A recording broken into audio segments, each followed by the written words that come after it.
राजा की घमंड के लिए उसकी रानी को क्यों देना पड़ा अपना पुत्र माँ दुर्गा को। आइए जानते हैं इस कथा में। एक समय की बात है, एक राजा और रानी अपनी पुत्री के जन्मदिन के अवसर पर माता रानी के मंदिर में पूजा अर्चना कर रहे थे। वे श्रद्धा पूर्वक माता को स्वर्ण मुकुट अर्पित कर रहे थे। यह समस्त दृश्य कैलाश पर्वत पर विराजमान भगवान महादेव और माता पार्वती देख रहे थे। पूजा के उपरांत राजा को अपने वैभव और दान का अत्यंत गर्व हो गया। उसने ऊंचे स्वर में कहा, यहाँ उपस्थित सभी भिखरण को भरपूर दान दो, क्योंकि मैं एक महान राजा हूँ। तब राजा अपने हाथों से सभी भिखारी को रंग बिरंगे वस्त्र और अन्य वस्तुएं दान करने लगा। सभी भिखारी अत्यंत प्रसन्न हो गए। उसी समय संयोगवश राजा की एक अंगूठी एक भिक्षु की झोली में गिर गई। भिखारी ने विनम्रता पूर्वक कहा, राजन, आपकी अंगूठी मेरी झोली में गिर गई है, कृपया इसे वापस ले लें। किंतु राजा ने घमंड से उत्तर दिया, आज मैं मंदिर में खड़ा हूँ। मेरे या मेरी रानी के हाथों से जो भी वस्तु किसी की झोली में चली जाए, मैं उसे कभी वापस नहीं लेता। राजा के इस अहंकार को देखकर माता पार्वती अत्यंत क्रोधित हो उठी। उन्होंने महादेव से कहा, हे स्वामी, यह मेरे ही स्थान पर खड़ा होकर घमंड कर रहा है। मैं इसका अभिमान अवश्य चूर करूंगी।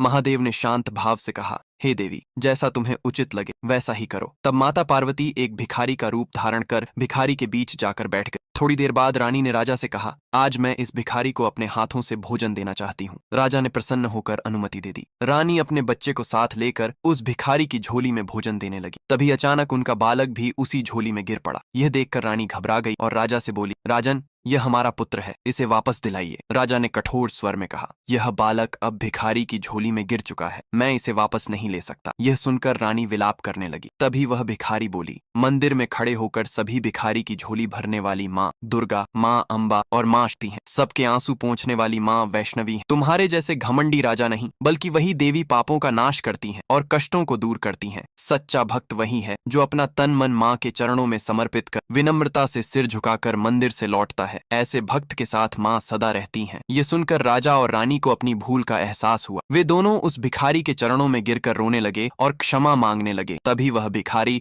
अपने दिव्य स्वरूप में प्रकट हुई। वे स्वयं माँ दुर्गा थीं। उन्होंने करुणा करके उनके बालक को सकुशल वापस लौटा दिया। तभी माता पार्वती बोल रही हैं, जो कोई इस कथा को देख रहा है उसने लाइक और सब्सक्राइब नहीं किया है